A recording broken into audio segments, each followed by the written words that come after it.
inside the idolatrous mind of a fornicator. I know that sounds like a mouthful. Inside the idolatrous mind of a fornicator. Yes. And a lot of times over the years we've noticed is that usually when that tree shake, brothers and sisters normally fall to what? Fornication.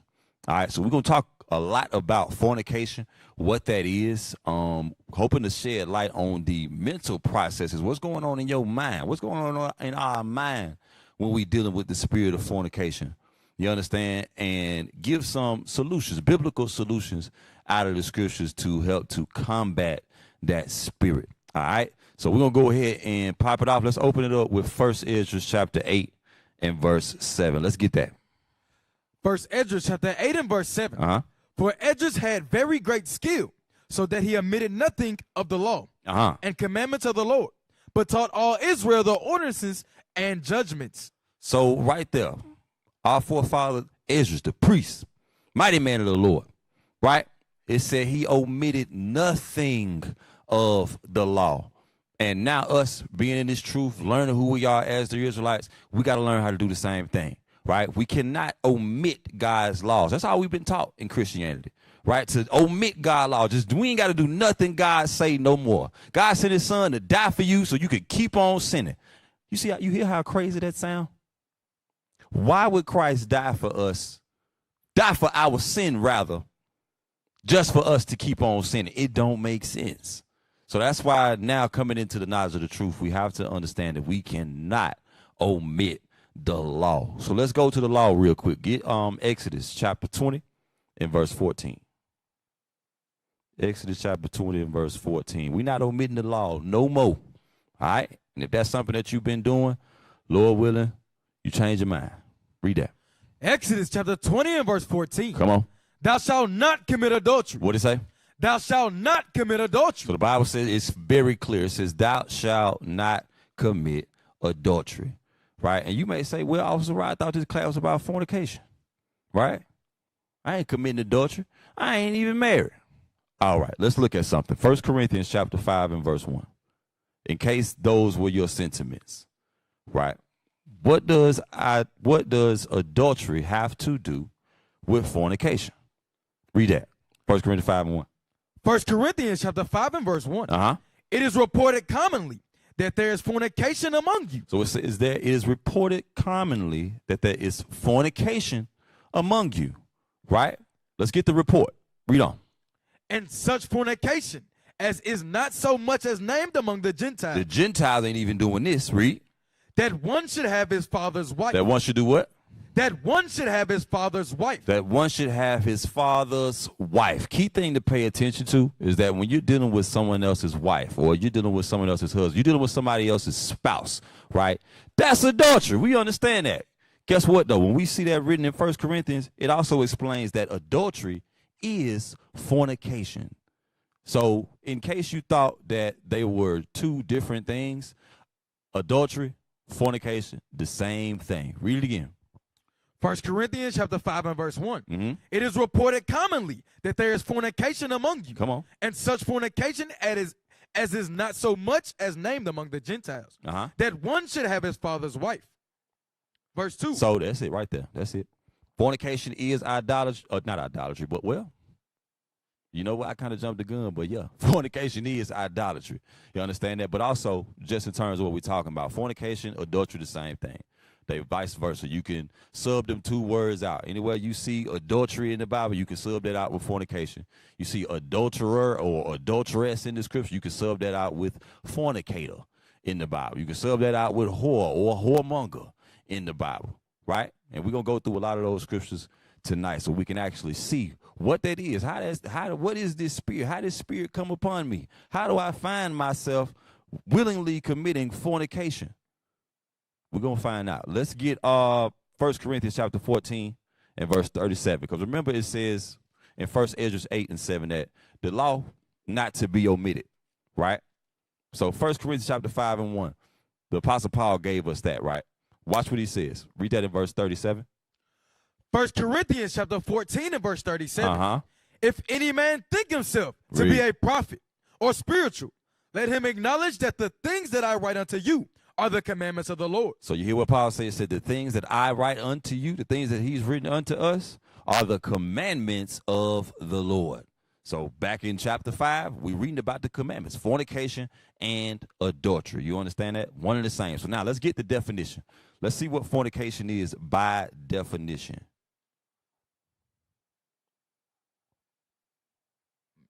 Slide that over.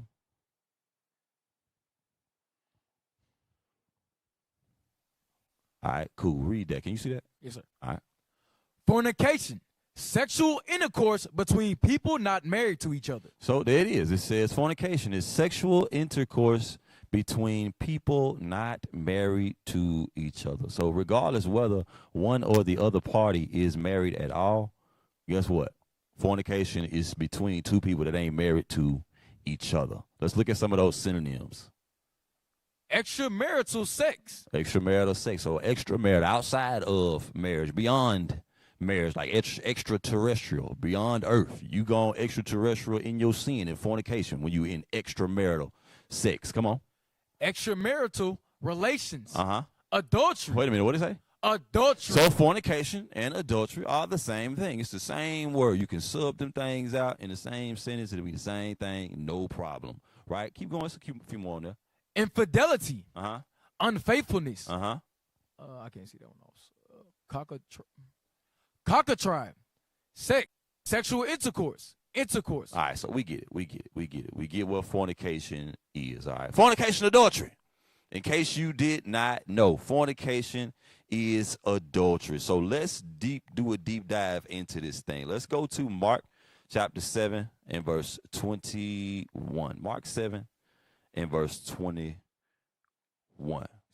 Let's do a deep dive into the psyche of the individual that deals with this spirit, right?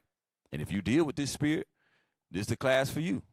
If you're thinking about dealing with this spirit, this is the class for you. If you think this spirit can't touch you, this class is for you. Mark 7:21. Mark chapter 7 and verse 21. Uh-huh. For from within, out of the heart of men, proceed evil thoughts. So it says, for from within, out of the heart of men, proceed evil thoughts. Where your thoughts come from? Your mind, right? So read it again. Mark chapter 7 and verse 21. Uh-huh. For from within, out of the heart of men, proceed evil thoughts. So from your mind, evil thoughts spring forth, right? Any action that you plan on doing, it always starts in your mind first. It's never, you never wake up and plan and you just wake up one day and you a murderer. You go out and shoot somebody, right? You never just wake up in the morning, you go out and steal something. It ain't never worked like that. It's always planned. It's always calculated. The same thing with fornication. Finish that out. Come on, read on. For from within, out of the heart of men, proceed evil thoughts. Uh-huh. What are those evil thoughts? Adulteries. Oh, wait a minute. The first one is adultery. That's a heavy spirit that people deal with. There's a reason why it's written like that. Adultery is the first thing that come to your mind in the morning, especially in today's day and age when you got access to porn. We're going to talk a little bit about that too. You got access to, if you're in the world, you got access to the strip club. Some folks out in the truth going to the strip club. We've heard stories. You understand? You got access to all these things, especially now in 2024. All this stuff is at your grasp. All you gotta do is want it. All you gotta do is think about it. And the evil thought proceeds from your mind. Come on, read it again from the top. Mark chapter 7 and verse 21. Don't want to lose the thought. Come on. For from within, out of the heart of men, proceed evil thoughts. Uh-huh. Adulteries. Fornication. Wait a minute. The next thing, fornication. So adultery and fornication, I'm telling you, they go side by side, hand in hand. The same thing. Guess what? They both come from your mind, right? When these things present themselves in your mind, when you've given the opportunity for that to take place in your head, you done already opened the door up for some evil. Adultery, fornication. Keep reading. Finish that out. Go all the way to verse 23, just so we can get the fullness of this scripture. Come on. Yes, sir. Murderers. Uh-huh. So murder started in your mind the same way adultery and fornication do. Thefts. Uh-huh. Covetousness. Thefts, covetousness, come on. Wickedness. Deceit. Uh-huh. Lasciviousness. Strange sexual lust. A lot of this stuff actually go back to your sexual desire. right? Your unlawful sexual desire, adultery, fornication, murder happens because of, fornication, right? We're going to see some stuff. We got some examples, right? Thefts, covetousness. You covet your neighbor's wife. Guess what? Fornication, adultery happen. Wickedness, all that's evil. Deceit, you'll lie to go and fornicate with somebody. You'll say you going somewhere. You'll tell everybody you going on this side of the city. Whole time you on that side of the city. You going on that side of the state. Whole time you on that side of the state. You going to the East Coast. That's what you told somebody. But not the whole time. You on the West Coast. Getting it in. All these things tend to go back to adultery. That's how you know it's a very heavy spirit. When we dealing with that adultery spirit, we dealing with that fornication spirit, we add sin unto sin. Get that in Isaiah chapter 30 real quick. Hold that what you got, and we'll come back to it. Isaiah chapter 30 and verse 1. Isaiah chapter 30 and verse 1. Woe to the rebellious children, saith the Lord, that take counsel, but not of me. That take counsel, but not of me. What you're going to find out is that when you in the midst of adultery or the midst of fornication, you taking counsel from something. It's not the God of this Bible, though. Keep reading. That take counsel, but not of me. And that cover with a covering. Come on. But not of my spirit. To do what? That they may add sin to sin. That they may add sin to sin. So that spirit of adultery, that spirit of fornication, it causes us to add sin to sin. Go back to Mark chapter 7, verse 21. We're going to move on from it, but we got to really see it. We got to really paint the picture in our mind, right? Read 7 and 21 on down to 23. I ain't going to stop you no more. Mark chapter 7 and verse 21. Come on. For from within, out of the heart of men, proceed evil thoughts, adulteries, fornications, murders, thefts, covetousness, wickedness, deceit, lasciviousness, and evil eye. Evil eye. Come on. Blasphemy. Pride. Foolishness. Read. All these evil things come from within and defile the man. All these evil things come from within and defile the man. Give me James chapter 1 and verse 12. Where does that defiling start? It starts in your mind. How does it start? Where does it come from? You understand? Like I said, you don't just go to sleep. You know what I'm saying? You go to sleep, you all everything straight, but then you wake up in the morning and you calling Keisha. Or you wake up in the morning and you sending your ex-dude, if you a sister, you sending him a good morning text. You ain't talking to the dude in how long, allegedly? You ain't talking to him in 5 years, so you say. You understand? It don't just happen like that. There's always a thought that starts. You thinking about it in your mind, and then you know what? Let me go ahead and act on it. Read that in James chapter 1, verse 12. James chapter 1 and verse 12. This is the process. Watch this. Blessed is the man that endureth temptation. For when he is tried, he shall receive the crown of life, which the Lord hath promised to them that love him. So it said, blessed is the man that endured temptation. Temptation is something that we have to endeavor. We have to fight to endure. Why? Because it's out here.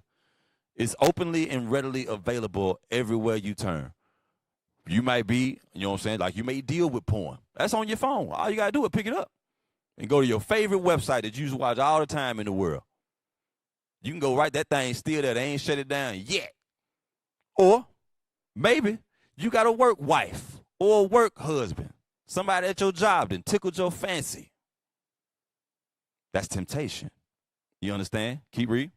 Verse 13. Let no man say when he is tempted, I am tempted of God. For God cannot be tempted with evil, neither tempteth he any man. So when that woman come up, when that old woman come up, or that old man, whoever you dealing with, when that porn come up, don't say, well, the Lord was tempting me. The Lord just wanted to see what I, no, don't do that. Don't do that. Somebody say, man, goings of the Lord. So you mean to tell me you went over her house and y'all did what y'all were going to do. Y'all did what y'all did because the Lord made you do it? Don't be simple. Don't say that. Don't do that to yourself. Keep reading. Verse 14. But every man is tempted when he is drawn away of his own lust. So this is it. This is what really happens. Every man is tempted when he is drawn away of his own lust. Where that lust start at? Up here. That lust start in your mind. Just for example, give me Sirach chapter 36 and verse 22. The lust start in your mind, right? What is something that may cause that lust to start in your mind? Sirach chapter 36 and verse 22. Sirach chapter 36 and verse 22. Come on. The beauty of a woman cheereth the countenance, and a man loveth nothing better. You see that right there? It says the beauty of a woman cheereth the countenance, and a man loveth nothing better. So a brother may be out on his job, on his day-to-day, whatever going on, and you may see somebody that's like, oh, she bad. Your head just, sometimes brother create this rule for themselves, like 2 seconds, and then you stop looking. This time, now you didn't disobey. First of all, you already out of order anyway. But you didn't disobey your little 2-second rule, and now you 5 seconds in, 10 seconds in. And you looking, you done watched her go all the way to her car from where she was going. You see what I'm saying? Read it again. Sirach chapter 36 and verse 22. Come on. The beauty of a woman cheereth the countenance, and a man loveth nothing better. So it said a man don't love nothing better than that. You done watched this sister. I'm talking about really watched her, like scary watched her, like almost stalker type watched her. Guess what happening in your mind? Lust is now beginning to ensue. Temptation is now beginning to be born from that. You understand? So I got a video. Give me that first video. It's the first video I sent y'all. What does that look like? Let's get a quick example. Should be that one from The Matrix. Officer Lavin pulled this in his class. This was a 5 video. Shout out to Officer Lavin. 5 class. Pull that though. Pull that. Because this what happens. You see that woman, she looking good. You understand? And everything else, you can ignore everything else. Everything around you don't necessarily bother you, but it's something about her that tempts you. And eventually, lust begin to come in your mind. Let's see how that happened. Go to, play that. Pull up.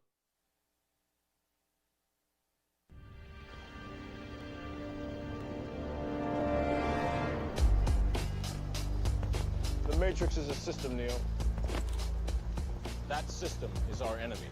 But when you're inside, you look around, what do you see? Businessmen, teachers, lawyers, carpenters, the very minds of the people we are trying to save. But until we do, these people are still a part of that system, and that makes them our enemy. You have to understand, most of these people are not ready to be unplugged. And many of them are so inert, so hopelessly dependent on the system, that they will fight to protect it. Were you listening to me, Neo? Or were you looking at the woman in the red dress? I was. Look again. There it is. You can stop it. You can stop it right there. You can stop it right there. Brothers, is you listening? Or did you pay attention to the woman in the red dress? Notice something about that. Now take it, go pull that back up. I just want you to see that, because this is the thing. We talking about the look and how she looked, right? That is what initially attracts you. But what keeps you there? What keeps you following that temptation, or keeps you within that lustful minds? What allows you to feel like it's okay to follow that path? Just play from the red dress and then stop when it show Neo again. And many of them are so inert, so hopelessly dependent on the system, that they will fight to protect it. So stop right there. We can stop right there. Not only is Neo looking at the woman in the red dress, guess what? She's looking at him too. That's how you are able, or now you've made that connection. Because guess what? Now, not only is you looking at her, she looking back. Now you're exchanging flirtatious comments. Now y'all dealing with each other on a semi-day-to-day basis. And you continue to go on down that path, right? She started talking to you, and you feel like, man, God, I must be the man. You understand what I'm saying? But watch this. Go to Proverbs chapter 5. That's what it is. Proverbs chapter 5. I think I want you to start at verse 3. Yep, Proverbs 5 and 3. Proverbs chapter 5 and verse 3. Come on. For the lips of a strange woman drop as an honeycomb. So the lips of a strange woman, they drop as a honeycomb. The stuff she say, the things that she do, you may not hear that all the time, especially if you're single. You ain't hearing it at all. Or if you're married, you may not be getting that from the wife that you with. You understand? So it says, read it again. Proverbs chapter 5 and verse 3. For the lips of a strange woman drop as an honeycomb. It drop as a honeycomb. It's sweet. She whispering sweet nothings to you. I know y'all probably heard that term, folks. Sweet nothings. That's what's going on with you when you at your job, when you with the work wife. Or you end up dealing with this sister that work over here and you maybe work across the street, or you deliver something to a job that she work at, or she delivers stuff to, the job you work at, whatever it is, however this interaction happens, right? Lust is now kindled. We ain't forgot about James. We're going to go back there, right? So we can continue to see the process. But we really digging into what's happening, what's going on in your mind, and how does that end up becoming fornication, the actual act of fornication, right? Keep on reading. For the lips of a strange woman drop as an honeycomb, and her mouth is smoother than oil. Her mouth smoother than oil. She always saying the right stuff. She ain't said nothing that piss you off yet. Now, mind you, you probably got somebody at home. A lot of stuff she say piss you off. A lot of stuff she say make you mad. So you itching to find somebody that just kind of, make you forget about that for the time being. Lust is now in your mind, right? That temptation, you full blown into it, right? Lust is in your mind. But watch what God say happens. Keep reading. Verse 4. But her end is bitter as wormwood. It say her end is bitter as wormwood. Come on. Sharp as a two-edged sword. Sharp as a two-edged sword. Come on. Her feet go down to death. Where her feet go? Her feet go down to death. It say her feet go down to death. Her steps take hold on hell. Her steps take hold on hell. Some of us don't realize that when we go off into this adulterous mindset, this fornicator mindset, this idolatrous mindset, we've forgotten all about God. We've forgotten all about the commandments. Because do realize, we ain't just talking about folks in the world that don't know no better. We talking about those of us that's in this truth and still breaking God's commandments, still making the conscious decision to break God's commandments as it pertains to adultery, as it pertains to fornication. You understand that? It said, the Lord said, when you deal with that, her feet going to take you straight to hell. Her feet going to deliver you to death. You're going to be knocking at death door. You think you're knocking at her door. You open it up, it's death on the inside of that thing. You understand that? Go back to James. James 1. Yep. James chapter 1 and verse 14. Come on. But every man is tempted when he is drawn away of his own lust. So every man is tempted when he's drawn away of his own lust. That's why we played the video, right? Neo was tempted. He was drawn away of his own lust. He looking at her. She looking at him. He looking at her. She looking at him. The next thing you know, Agent Smith behind him with a gun to his head. You understand? This the same thing. It's the same process that happened with us in this life. You understand that? Read on. But every man is tempted when he is drawn away of his own lust. And enticed. Then when lust enticed. Now you got to get enticed. There's got to be something going on. You enticed now. That's what you would like. I bet I'm going in. I'm going all in, going all in, going all in to this fornication. Come on. And what happens? Verse 15. Then when lust have conceived, it bringeth forth sin. So when lust conceives, it brings forth sin. What is sin? Read that 1 John 3 and 4, just in case nobody knows. Lust bring forth sin when it conceives. It's in your mind now. The thought is there. The actions have now come with that thought, taking you through the process of how fornication start and end in your life, in your mind. Read that. 1 John chapter 3 and verse 4. Whosoever committeth sin transgresseth also the law. For sin is the transgression of the law. So sin is the transgression of the law. So once you tempted and lust and conceive, guess what you end up doing? You end up breaking God's law. Namely, thou shalt not commit adultery. And adultery, we all know, is fornication. Go back to James 1 more time. James chapter 1 and verse 15. Then when lust hath conceived, it bringeth forth sin. It bring forth sin. So now you all in. Now you at a house now. Now you in there. It's over with. Ain't no turning back. Ain't no stopping us now. Don't they got a song that say that? We on the move, something like that. Ain't no stopping you now though when you in there. You finna do what you gonna do. You finna get what you came for. And then what happened? And sin, when it is finished, bringeth forth death. And sin, when it is finished, bringeth forth death. Now, there's no time limit listed there. It's not like you go over there and you about to do the act and you die. It's not like you go over there and you do the act 1 time, 2 times over the course of an entire year. After the Day of Atonement, you went from 1 Day of Atonement to Passover in fornication. And nobody knew about it, or so you thought. Nobody knew about it. But do understand that guess what? Your actions will bring forth death. And we're going to talk about that a little bit later on. So let's move forward. Let's go to Sirach chapter 42 and verse 12. Still dealing with that thing. Watch this. Sirach chapter 42 and verse 12. Sirach chapter 42 and verse 12. Come on. Behold, not everybody's beauty, and sit not in the midst of women. So, brothers, behold not everybody's beauty, and sit not in the midst of women. You, in case you ever wonder why we got the men sitting on one side and the sisters sitting on the other side, there's your answer. Read it again. Sirach chapter 42 and verse 12. Come on. Behold not everybody's beauty. Don't behold everybody's beauty. Don't just look at people for their beauty. Remember, that's one of those things that will entice you. That's one of those things that will cause you to fall away. Read that one more time for me. Sirach chapter 42 and verse 12. Come on. Behold not everybody's beauty. Uh-huh. And sit not in the midst of women. Sit not in the midst of women. Brothers, don't be occupying all your time sitting around women. Don't do that, because why? That's going to turn into fornication. That's going to turn into adultery. Why? Because you tempted. Lust conceive in your mind.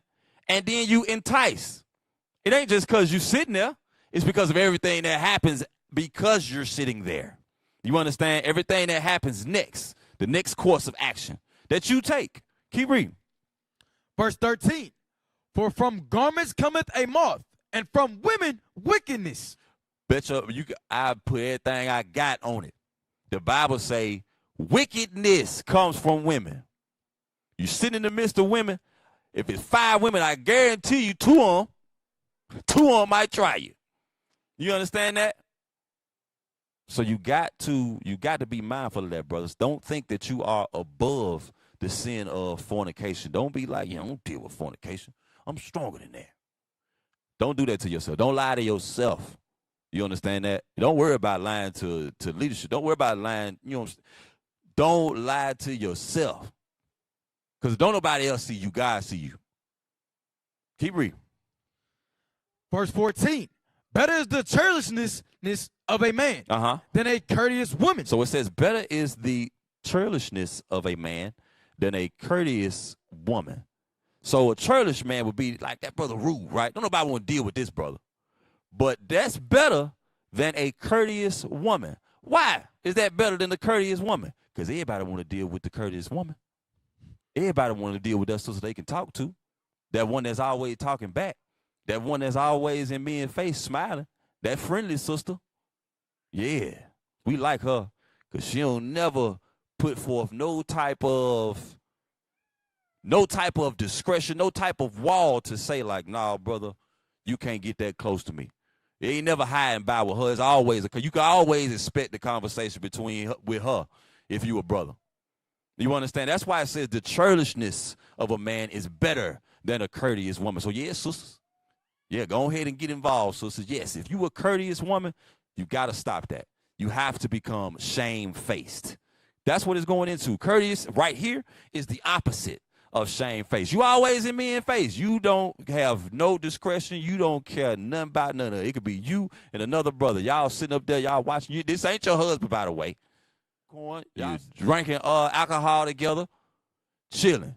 Talking about you just friends. Come on now. Be real with yourself. Read it again. Sirach chapter 42 and verse 14. Come on. Better is the churlishness of a man than a courteous woman. A woman, I say. He said it again. A woman, I say. Read. Which bringeth shame and reproach. The courteous woman is a woman that brings shame and reproach on every party. The brother that she dealing with extramaritally, if she got a husband, she brought shame to him. And ultimately, she brought shame to her own self.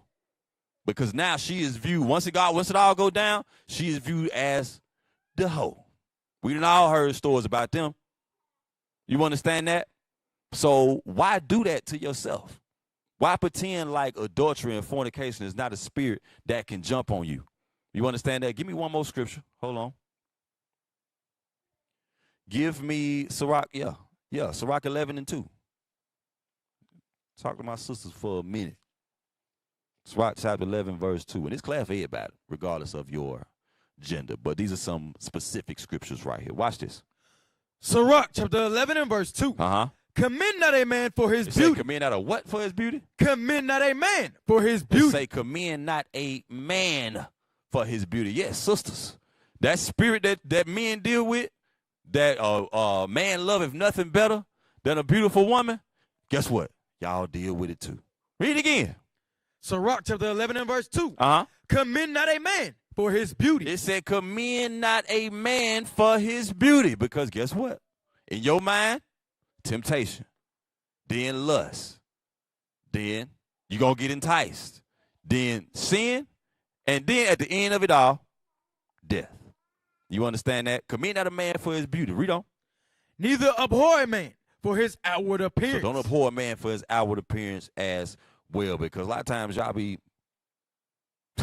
I don't know, the brother look good, the brother got money, and the whole time he got AIDS. Oh, wow. You see what I'm saying? See how you fall off the horse? See how shame is now brought to you? See how reproach is now brought to you because you couldn't control yourself, because you couldn't control your eyes? You understand? Like some people, they say some people eat with their eyes, right? People don't even want nothing, but they see some food. They see something that look good to them, and now they going to get it. It's the same way with that fornication spirit. You understand? Go to Sirach chapter 25 and verse 21. 25:21. Read that. Sirach chapter 25 and verse 21. Come on.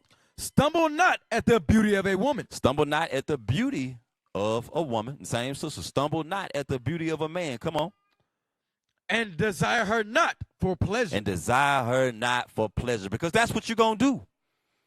If you stumble at the beauty of a woman, if you can't keep yourself from looking, eventually you're going to desire her for pleasure. You're going to get to looking at everything she got. You're going to start on her face, and then eventually you're going to work your eyes down. You're going to see something else. You know, I ain't never seen like that, folk. You're going to work your way. You know what I'm saying? She might turn around or something. She might be finna go this way. And you watch. You see something else. You're like, oh, my God. And guess what you end up doing? You desire her for pleasure. Give me Sirach chapter 9, verse 8. A lot of good wisdom in Sirach. Make sure y'all read that. Sirach chapter 9, verse 8. This is the book of Sirach, chapter 9 and verse 8. Turn away thine eye from a beautiful woman. There you go again. Turn away thine eye from a beautiful woman. Come on. And look not upon another's beauty. Come on. For many have been deceived by the beauty of a woman. Many have been deceived by the beauty of a woman. That's deceptive. That thing is deceptive. You don't know what kind of spirit she got. You don't know what kind of disease or ailment she got. You don't know nothing about her. But because you see she beautiful, because her lips drop as a honeycomb, she's saying all kind of sweet stuff to you, you deceive. You go in head first. And what happens? For many have been deceived by the beauty of a woman.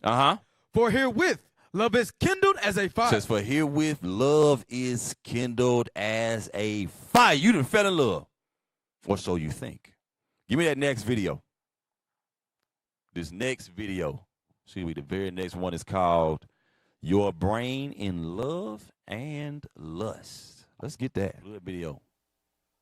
Let's watch this. Let's pay attention. Love has always been considered a matter of the heart, but romance is really in our head. Studies from the last 2 decades reveal before we get into it, I just want you to just kind of pay attention to what they said. The whole time, your whole life, you thought, oh, my heart. You think you in love with somebody, but it's all in your head. It's all in your head. It's all in your mind. Play the video.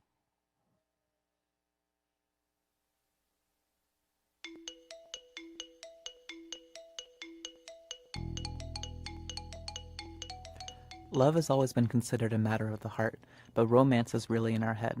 Studies from the last 2 decades reveal how the brain behaves during each phase of love. When two people meet First for the first impressions. Time, their So brains you can size each other up. stop. First impression. So that's what we were talking about, right? First impression is you've seen this sister or sister, you've seen this brother, right? And not only have you seen them, they saw you. And now interaction starts to happen between the two responsible parties, right? Keep reading. Keep going. Excuse me. Read. For the first time, their brains size each other up almost instantly. In a game of hot or not, people make up their minds in only 200 milliseconds, and they are especially quick when their response is a definitive not. So wait. So right there, hold up. For all of you that be like, when somebody asks you, you know what I'm saying, what you looking for in somebody, well, they got to be studying the scriptures and this and that. They got to do this. How do you know they doing that off first impression? Thing is, you don't. You know what you looking for. You looking at what they look like first. You going through trying to see who it is, you know what I'm saying, who you might be interested in proving. Yeah, I want that sister because I'm going to prove her because I know she studied the scriptures. How? How you know? That ain't what you looking at. That ain't what you thinking about. You thinking about how she looks. Just be honest. Same thing with your sisters. Be honest. Come on. Play it out. First impressions. Your very first impression has a lot to do with appearance. People from many different cultures like symmetrical faces, probably because symmetry reflects good health and desirable genes. We are also attracted to people who share our physical traits, sometimes disturbingly so. One study photoshopped people's faces into members of the opposite gender.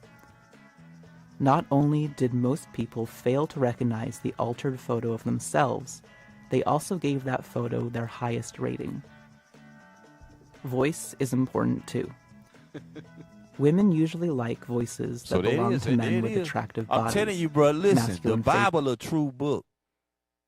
You see the beginning, the beginning of the video, first impression, right? We talking about first impressions. First thing you see, right? What they look like.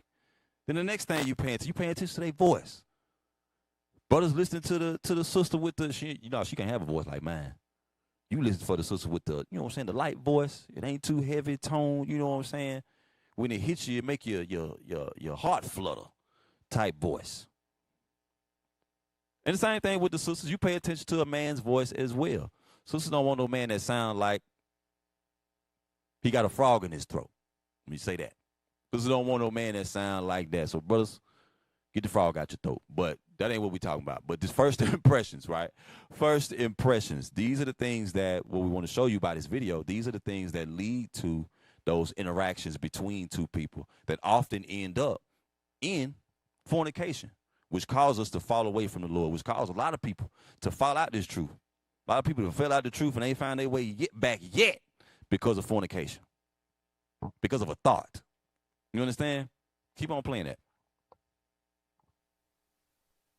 Broad shoulders and narrow waists. Men tend to favor voices attached to women with narrow waists, broad hips, and youthful features. The way someone smells changes how we feel about them as well. In a Swiss study, female college students sniffed t-shirts that male college students had slept in for 2 nights. Most women preferred the scent of t-shirts worn by men whose immune systems were different from their own. The idea is that their children would have more ways to fight off diseases.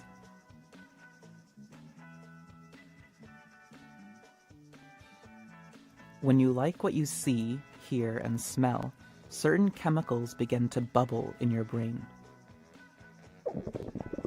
So listen, it's the psyche behind Spurts of dopamine and norepinephrine, once you like what you see and hear chemicals and that smell, brain cells use to communicate. now you moving on to the next portion of that, right? Actually getting to know one another, right? Come on, next slide. I mean, not next slide. What am I saying?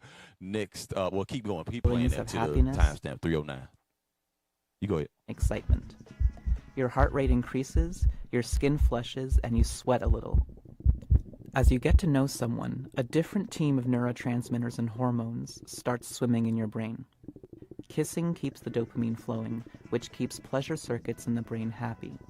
But it also decreases the amount of cortisol, a stress hormone, and boosts levels of oxytocin, the love hormone. Pretty much any kind of affection, kissing, hugging, cuddling, elevates oxytocin levels. Scientists have also found that people who are in love have unusually low levels of a vital neurotransmitter called serotonin.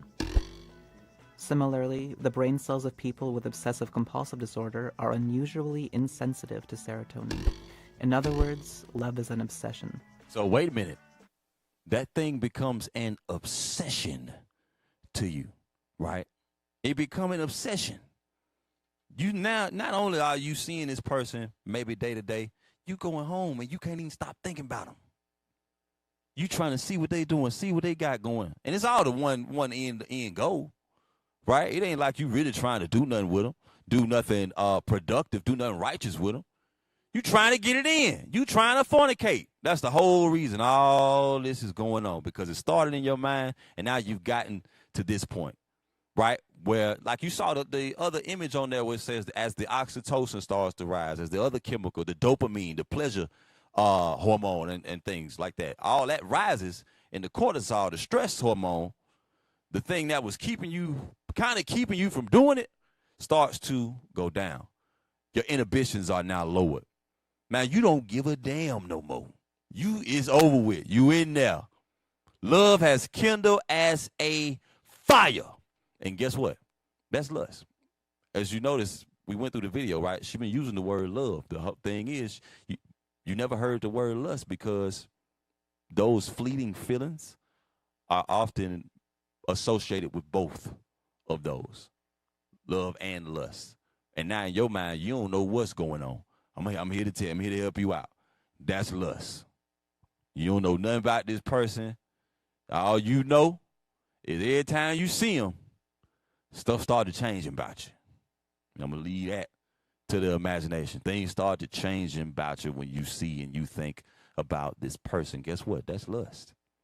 That is lust. So now let's get into it. Let's talk about porn for a minute, because maybe you thinking, well, I'm not physically attracted in it. I'm not physically dealing with somebody on the side. You understand? So that can't be talking about me. Yes, it's talking about you. If you got your phone in one hand and you got a bottle of Jergens on that side, or if you a sister and you got some that vibrate, that you keep in this special place in your house, real near and dear to you, and you get down with watching other people do things, guess what? You a fornicator too. Give me Proverbs chapter 6 and verse 25. Because this is what we doing. God got scripture for everything. God ain't left you out. You included. You were invited. Come on in. The water's fine. House over there, I say. Yeah, come on. This is for you too. Porn addicts. Watch this. Read this. Proverbs chapter 6 and verse 25. Come on. Lust not after her beauty in thine heart. Uh-huh. Neither let her take thee with her eyelids. Because what are you doing? Yeah, obviously, you're not dealing with her physically. But you watching it because you looking at how beautiful this woman is. Especially when she ain't got no clothes on. You looking at some other stuff too. Because she ain't in the video by herself. See how messed up that mind frame is? You looking at that man that's in that video too. Believe it or not, brothers. Same thing, sisters. It's two people doing something. Right? You're not just looking at one and the other one is like blurred out or something. No, you see everything that's going on. And you find yourself enjoying that. Guess what you're doing? You're lusting after that thing in your mind. It's fornication. It's adultery. Right? Matthew chapter 5, verse 27. Let's see. I could be wrong. Maybe that's not fornication. Maybe that's not adultery. Let's see what God say. See what the Son of God say. Jesus the Christ, the black Messiah. Read that. Matthew chapter 5, verse 27. Matthew chapter 25 and verse 27. Uh-huh. Ye have heard that it was said by them of old time, thou shalt not commit adultery. So you heard it. You heard thou shalt not commit adultery. Cool. I'm cool with that.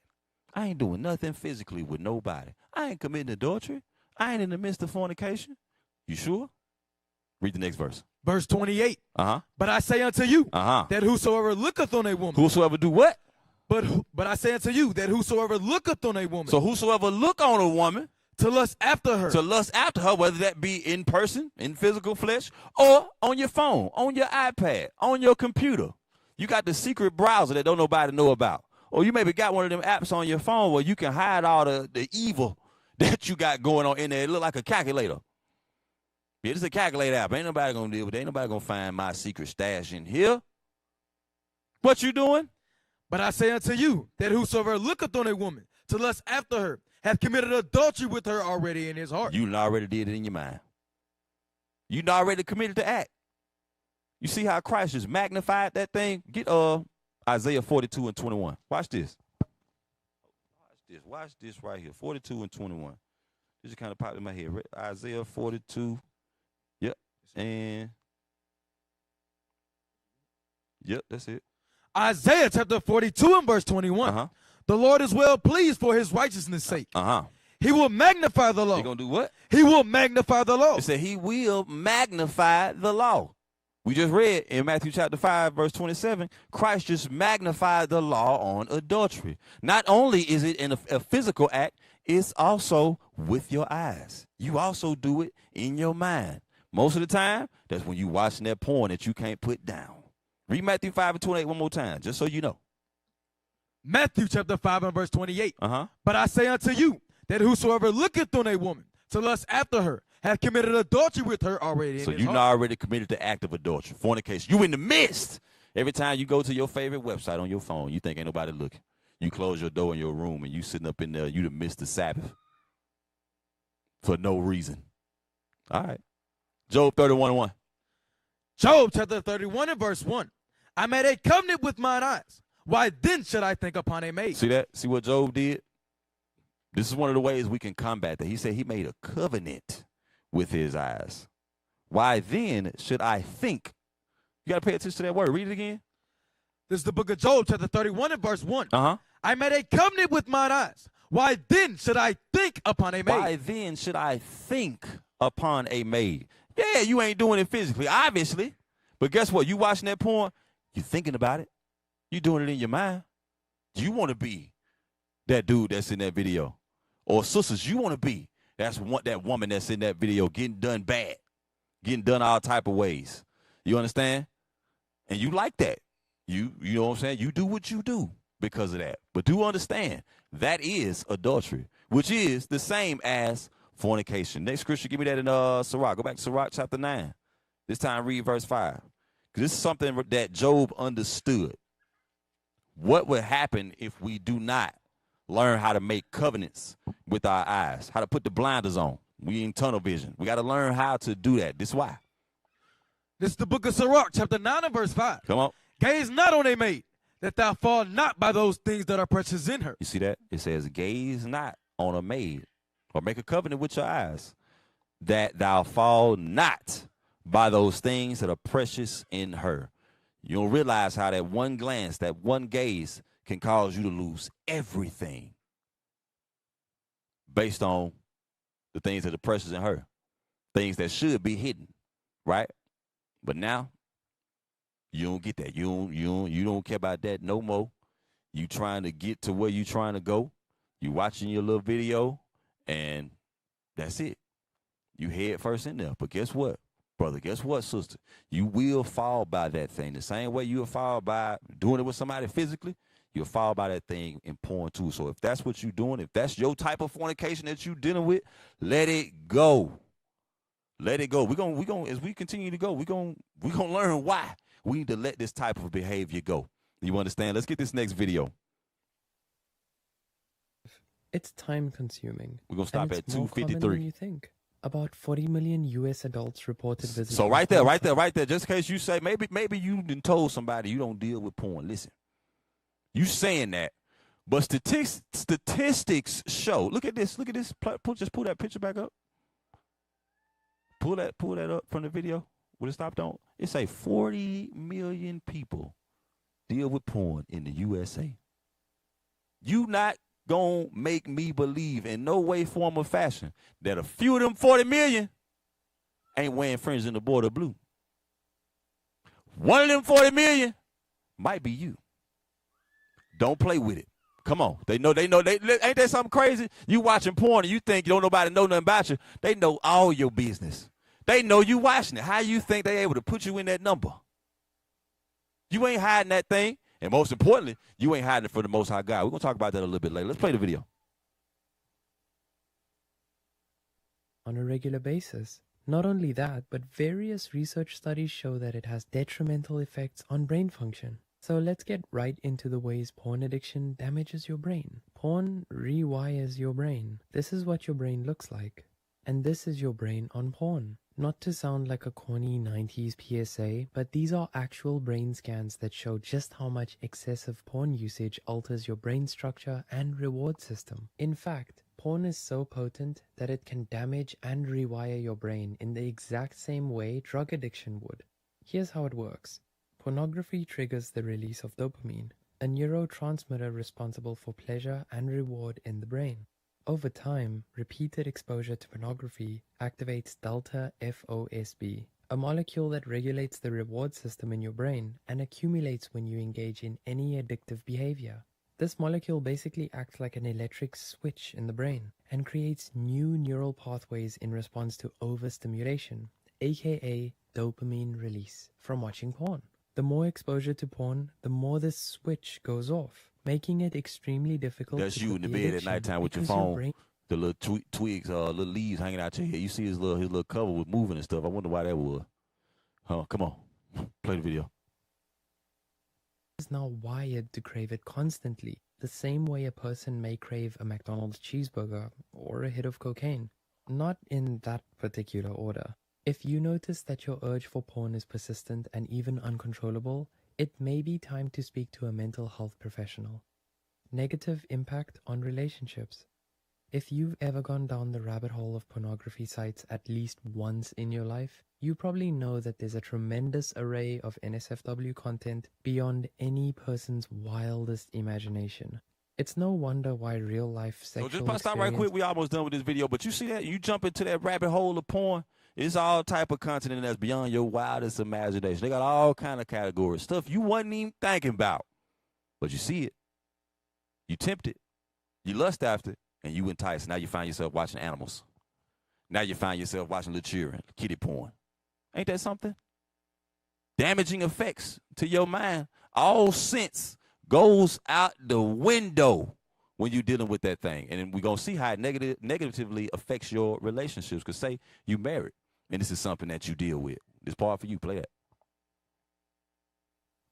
And partners may have some trouble competing with the billions of porn images and videos available to the masses. As neuroscientist Andrew Huberman puts it, there is good data to support the idea that if your brain learns to be aroused by watching other people have sex, it is not necessarily going to carry over to the ability to get aroused when you're one-on-one with somebody else. Research shows that porn addiction can negatively impact a person's ability to feel sexually satisfied with their partner due to desensitization, and can even distort their view of intimacy. Here's the quick science lesson. The more porn you consume, the more you develop a tolerance for it, which causes you to crave more of it to feel stimulated due to a shift in brain chemicals. Once this tolerance in your brain is established and dopamine reaches its peak, it becomes increasingly difficult to feel sexually satisfied with anything or anyone. Sexual dysfunction. Speaking of never being satisfied... So right there, we can stop right there. We can stop right there. So you see what happened to you when you go off into that porn. It's damaging to your mind. If you're dealing with somebody, if you got a wife, if you got a husband, it's damaging to your relationship because you get aroused by watching it. Not by actually engaging in the physical act, but you like to watch that thing. Guess what? Fornication, y'all.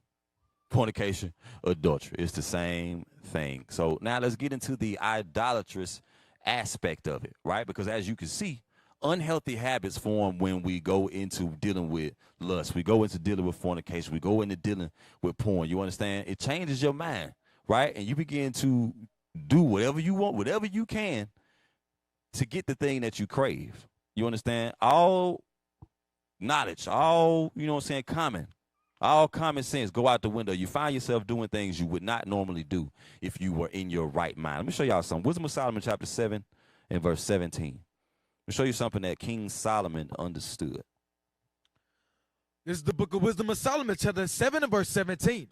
For he hath given me certain knowledge of the things that are, namely to know how the world was made, and the operation of the elements. So Solomon knew a lot of stuff, right? He knew how the world was made. He knew the operation of elements. Come on.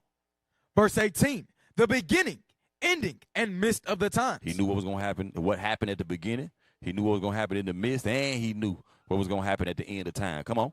The alterations of the turning of the sun and the change of seasons.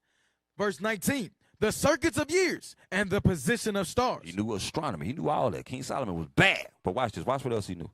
Verse 20, the natures of living creatures and the furies of wild beasts, the violence of winds and the reasonings of men. And the reasonings of men. He understood why people do what they do. He understood the psychology behind every action that we make. You understand that? Finish that out, and then we're going to go to Wisdom of Solomon chapter 14 now in verse 12. Finish reading that one. And the reasonings of men, the diversities of plants, and the virtues of roots. All praises. Come on. So Wisdom of Solomon chapter 14. Now watch this. 14 and verse 12. This is the book of Wisdom of Solomon, chapter 14 and verse 12. So what idolatry got to do with fornication? Few things. Read that. Wisdom of Solomon, chapter 14, verse 12. For the devising of idols was the beginning of spiritual fornication. So it says the devising of idols was the beginning of spiritual fornication. Yes, when you're dealing with the idol, that's spiritual fornication. Come on. And the invention of them, the corruption of life. And the invention of them, the corruption of life. Give me that image. Just a picture I put. The last thing I put is just a still image. Look at what has corrupted us as a people. What has us going off into not only spiritual fornication, but actual, physical, real life fornication. Pull that picture up for me. Yep, that's it. Pull it. Uh-huh. That's your boy, Caesar Bow. He the reason why. What the last part of that scripture said, and the invention of them. And the invention of them, the corruption of life. And the invention of them, the corruption of life. Why? We come from a world, we come from a lifestyle where most of us were Christians, right? And in those churches, we never, ever, ever learned nothing about keeping God's commandments. In fact, in there, we were encouraged to be happy. The Lord just want to see you happy. Lead that woman. Lead that man. Cheat on that woman. Cheat on that man. The pastor in there doing it. All behind white Jesus. Caesar Bow. Yo, boy. It say the invention of them, the corruption of life. Let's look at some of the ways that life has been corrupted by this image. And if you was involved in anything, maybe you was a Muslim, maybe you was 7%er, maybe you was a Buddhist, maybe you was a whatever you were. And chances are you were probably a Christian first. You realize he wasn't right, and you decided you want to do something else. All of these things, however, stem deeply or have their roots deep in idolatry and fornication, because none of these things, none of these religions, none of these idols go against it. Okay. So let's see, how was life corrupted by idolatry? Jump down to verse, let me see what I want. I think it's verse 24. Shalom, Israel. This is Bishop Nathaniel. I want you to know that you can view all our Sabbath classes live on IUIC TV. That's right, I said on IUIC TV. Download the app today. Shalom. 24. Yep, 24. This is the book of Wisdom of Solomon, chapter 14 and verse 24. Now pull that next, give me it for that next video too. They kept neither lives nor marriages any longer undefiled. So it says because of idolatry, they kept neither lives nor marriages undefiled. Come on. But either one slew another traitorously or grieved him by adultery. But instead of keeping the sanctity of marriage, guess what? Somebody was either killing somebody over here or somebody was grieved by adultery, fornication on this side. Why? Because of idolatry. Let me show you somebody that was grieved by adultery and see how he handled it. This was like a couple days ago too. This is new. This is news right here, real new. Watch this. You really want this on video? I'll pull it. I'm mad enough to pull it. Spoiler alert, he pulled it. But anyway, keep playing. After video of him fatally shooting his wife is played in court. Carrie Birmingham's attorneys are here to talk about the Texas father's defense strategy and the end result. Welcome to Sidebar, presented by Law and Crime. I'm Jesse Weber. A 60-year-old man is going to prison after he shot his wife in the head outside their home in Spring, Texas. Carrie Birmingham was seen on video talking to his wife, Patricia Birmingham, who went by the name Richie. You really want this on video? I'll pull it. I'm mad enough to pull it. Okay. All right, goodbye, Reese. The harrowing video. So wait a minute, hold on, stop. That man said, listen, I'm mad enough to pull it. All right. Goodbye, Richie. Yeah, he killed her. Why, though? It ain't said why yet. Let's keep playing. Keep playing so we know why. Maybe he's just a crazy white man with a gun, which he is. But there's a reason for it. Keep playing. Birmingham saying, "You're going to meet Jesus, and I hope it was worth it, and I'm done. I'm effing done," was shown to an all-female jury last week. According to Birmingham's defense team, the couple had been arguing after Birmingham reportedly discovered his wife was having an affair. The argument spilled out into the driveway, with Birmingham standing in his bathrobe and cocking a gun. The jury ended up sentencing. That's all. That's really all we need right there. Why you do it? Read that scripture again, verse 24. The book of Wisdom of Solomon, chapter 14 and verse 24. Uh-huh. They kept neither lives nor marriages any longer undefiled. His marriage had been defiled, and he found out about it. Read. But either one slew another treacherously or grieved him by adultery. And he was grieved by adultery. Grieved enough to kill. Ain't that what he said? He said, she's like, you gonna pull it. He said, I'm gonna pull it. I'm mad enough to pull it. Bye, Richie. You gonna go to meet Jesus, and I hope it was worth it. You heard what name he said, right? You know they ain't talking about the black Messiah. They're talking about that same white man we just showed on the screen. And guess what? I know these Edomites, but guess what? It happened with us too.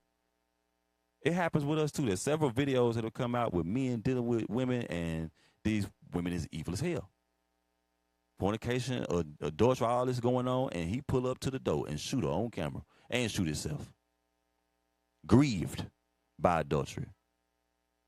I guarantee you they were Christians. Jump down to verse 26. The book of Wisdom of Solomon, chapter 14, verse 26. Uh-huh. Disquieting of good men, forgetfulness of good terms, defiling of souls. So souls be defiled, get defiled. Changing of kind. Changing of kind happened. That's a form of adultery or fornication too. Remember, you read the book of Leviticus, right? You read Leviticus chapter 20. Those are all sexual sins. Sins that relate to adultery, fornication, right? It's all the same, whether you with a man, whether you with a woman, whether you with a horse or a goat. It's all the same thing, right? So changing the kind, another form of adultery, come from that, right? Transgenderism, homosexuality. Come on. Changing of kind, disorder in marriages, adultery, and shameless uncleanness. Adultery and shameless uncleanness, right? All that come from idolatry, idol worship. A lot of us still have the remnants of those idols that we used to worship in us while we walk around in this truth with purple on. We walk around with Friends in the Border of blue on. That's why we don't feel that sense of accountability. We don't have that fear because the God that's in our mind is the God used to worship in the world. And ultimately, the sin that you follow after, that becomes your God. I got a couple videos to kind of depict this. Because it said the corruption of life, right? I got to show how has life been corrupted. Give me that first one, say Instagram video, right? This one going to go with changing of kind and defiling of souls. This is a soul defile right here. This is our brother right here, right? But watch this. To respect women, period. So you should respect women. I am a woman, so fuck you if you don't think so. And how dare you sit up here and try to say that women aren't worth respect. Fuck you. I didn't say that. I am a woman. I just became a woman. It's just like, are you fucking kidding me? People don't even respect me, period. And I'm already black, so it's just like, yeah, that already goes against me anyways. But still, fuck you, piece of living garbage. Take that man out of the screen. He just told I just became a woman. I just got these new shoes. Yeah, idolatry do that to you. And some some of you may have been involved in that thing in the world. Whether you had went out, full out, became a woman for real, or you acted as the woman with another man. Same thing with you sisters. Involved in that thing. Why? Idolatry. There was no sense of accountability. I got a whole bunch of stuff right here. We're going to have to cut some of this. But I do want to play that next video. Started from the beginning and go to 126. I just want to show you all these things, right? Disorder in marriages, adultery, shameless uncleanness. Read that, play that. Hey, what's up, guys? If you enjoy these type of videos, make sure to leave a like and subscribe. This woman admits to cheating on her boyfriend on camera. All right, so what's your name? Hannah. That's cute. Check this out. Look. First of all, do you have a boyfriend by chance? Yes. Oh, you do?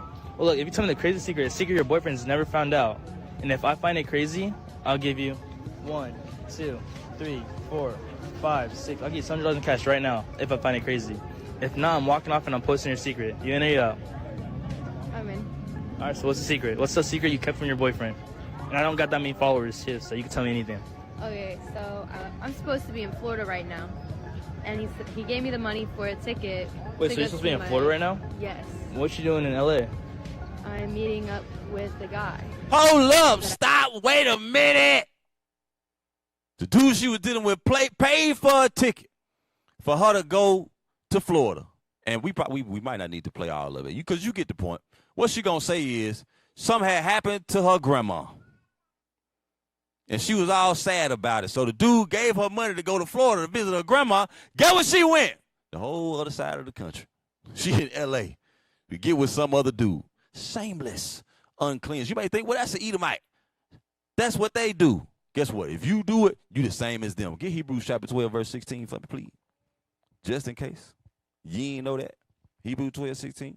Hebrews chapter 12 and verse 16. Lest there be any fornicator or profane person, as Esau. What God called Esau? Read it again from the beginning. Hebrews chapter 12 and verse 16. Lest there be any fornicator or profane person, as Esau. Fornicator or profane person, as Esau. Meaning what? You like Esau when you a fornicator or a profane person. You do this. This same example that we seen on the screen, you doing it. You know you doing it. And you ain't saying nothing. All right. Keep reading on that. Verse 17. Verse 16, lest there be any fornicator or profane person, as Esau, who for one morsel of meat sold his birthright. For ye know how that afterward, when he would have inherited the blessing, he was rejected. What's going to happen to you? He was rejected, for he found no... You don't think you can get rejected. That's your issue. You don't think you can get rejected because somehow white Jesus still popping up in your mind. You like, and he's like, it's okay.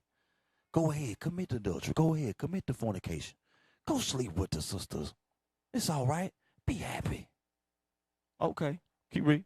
Verse 17, for ye know how that afterward, when he would have inherited the blessing, he was rejected. For he found no place of repentance, though he sought it carefully with tears. Don't get to this point. Because by the time you realize that it's over for you, keep them tears to yourself, bro. Keep them to yourself. Ain't no coming back for you. That's why it says a fornicator or profane person as Esau. This, of course, he's talking about Esau himself, but he's giving us an example of what we can become when we go off into the same mindsets and mind frames as this man Esau. You understand? Go back to that video. Go to 12 minutes now. 12 minutes and 30 seconds. Really grilled his cheating wife to get a confession out of her. Well, I caught you lying. Might be you a little mad. graphic language in this too. Okay, Check and it out. and when you got mad, you went and somebody else. I was mad at me. Okay, but you went and somebody else. I did. Because you got caught lying. Yes. And now this person is now. That's mad at me. Now this person is now texting you saying that he was with you actually all night. He was not. Okay, but so he's lying. He is lying. Okay. He is lying. That's a big fat lie. He said last Friday night. What does Katy Perry voice mean? I have no idea. I don't know what he's talking about. So you see how she lying? Just stop right there. We ain't gonna play the rest of it because it's a part that I wanted to play what I thought about. We probably don't need to. We probably don't need to get to that part. But she did some things that, sisters, if you dealing with this, you need to confess that thing. And you need to stop. Let it go. Brothers, if you dealing with this, you need to confess it and you need to stop. Let it go because it is not worth your soul. You understand that? Let's get Colossians 3 and 5. This is the book of Colossians, chapter 3 and verse 5. Mortify, therefore, your members. Come on, say, mortify, therefore, your members. This is what we got to learn how to do, y'all. We got to learn how to mortify our members, deaden them. These fleeting feelings that we have that want us to go off into all type of adultery, all type of fornication. We got to learn how to put that thing to bed. Put it to death. Come on. Mortify, therefore, your members, which are upon the earth. Fornication, uncleanness, inordinate affection, evil concupiscence, and covetousness, which is idolatry. So you see that? Fornication, uncleanness, inordinate affection, evil concupiscence, and covetousness are idolatry. So guess what? The mind frame, the mind that is stayed upon adultery, the mind that's on fornication, it is an idolatrous mind. That fornication or whatever pleasure you was trying to get has now become your God. Romans chapter 6 and verse 12. Romans chapter 6 and verse 12. Let not sin, therefore, reign in your mortal body. So don't let sin reign in your mortal body. Mortify your members. Don't let it rule over you.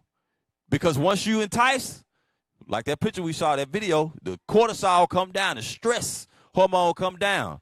Your inhibitions are lowered now. Guess what? That means sin ruling over you. What did it say? Read it again. Romans chapter 6 and verse 12. Let not sin, therefore, reign in your mortal body, that ye should obey it in the lust thereof. Verse 13. So that's it. That's all I wanted. Don't let sin reign over you, that you obey it in the lust thereof, because this is what happens. Hebrews 13:4. Damn, we're going to have to skip all of this. We're going to have to skip all of this. But y'all going to get the point. Hebrews 13:4. Hebrews chapter 13 and verse 4. Marriage is honorable in all, and the bed undefiled. But whoremongers and adulterers, God will judge. They say whoremongers and adulterers, God will judge. Now, oftentimes we view that on the physical sense, where that death come with that, like we saw in that video. Diseases come with that. Babies out of wedlock, babies that you don't want. All type of things come from that, right, as part of a physical judgment. But what is the ultimate judgment for fornication or whoremongering or adultery, being an adulterer? All those words are synonymous. You can interchange those words in any instance that they're used. It fit the same context, right? How will God judge you in the end? Give me Revelation chapter 22 and verse 14.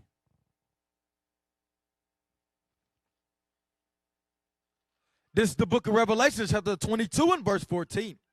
Blessed are they that do his commandments, that they may have right to the tree of life. So it says, blessed are they that do his commandments, that they may have right to the tree of life. Come on. And may enter in through the gates into the city. And may enter in through the gates into the city. What's that? That's the kingdom, right? But watch this. Verse 15. For without are dogs and sorcerers. So on the outside of them gates, dogs, that's the nations. Sorcerers, come on. And whoremongers. Who else out there? And whoremongers. So the whoremongers outside the gate. And murderers. And idolaters. And idolaters. Wait a minute. We just learned that fornication is idolatry.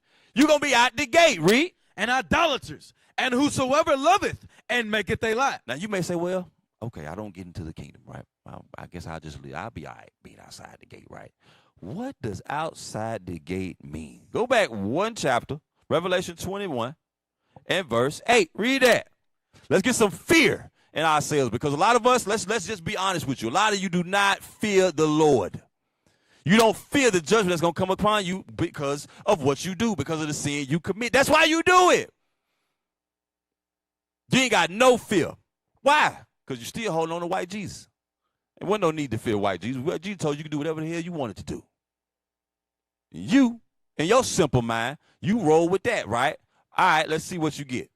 The book of Revelation, chapter 21 and verse 8. It's judgment. But the fearful and unbelieving and the abominable and murderers and whoremongers. And whoremongers. And fornicators, adulterers, come on. And sorcerers. Sorcerers. And idolaters. Idolaters, remember, all that is idolatry, read. And all liars. Where they going to be at? Shall have their part in the lake, which burneth with fire and brimstone, which is the second death. That's the judgment. That's the outside of the gate. You're going to burn in the lake of fire. You sure you want that? Because if you don't, you need to take heed to God's commandments. Some of us been hiding these secret sins and going on caring about our lives like ain't nothing going to happen. All right, maybe it may not nothing happen in this life. But I guarantee you, when you get to this point, God going to be fully justified. Christ going to be fully justified and throwing your ass in the lake of fire. Do understand that. So how do we avoid that? Give me that in 2 Timothy 2 and 22. 2 Timothy 2 and verse 22. If you want to get around that, what you need to do. Come on. This is the book of 2 Timothy chapter 2 and verse 22. Flee also youthful lusts, but follow righteousness, faith, charity, peace with them that call on the Lord out of a pure heart. You see that? It says, flee also youthful lusts. That fornication, that's a youthful lust. That's something you was doing back in, you know what I'm saying, middle school, high school. You know what I'm saying? You passing those, you looking at somebody, you know what I'm saying, getting all these, like you say, fleeting feelings for someone. That's a very immature way to be, especially as an adult. Like this for the kids, obviously. Let's teach our kids to flee these youthful lusts, but also us as adults. We still deal with these things. Let's learn to let that go. Just the Bible say flee from it. And maybe you're having a hard time fleeing from it. Give me Hebrews 3 and 13. Let's see. What is God giving us to help us flee from these things? Hebrews 3:13. Hebrews chapter 3 and verse 13. But exhort one another daily while it is called today, lest any of you be hardened through the deceitfulness of sin. So it said exhort one another daily. That's an interaction between brothers, between sisters. Don't be that brother that don't never call his officer. And then finally the next time you call, 3, 4, 5 months down the line, you like, hey, shalom, oh, how Christ bless. And I was like, what's wrong with you? You all right, shalom, what's how Christ bless? You're like, man, I messed up. What? The record got to scratch. What? Don't be that sister that call your big sister. You don't never, first of all, you don't never talk to her. And when you do finally end up talking to her, it's to tell her that something has happened with you because of sexual intercourse that you had with some dude.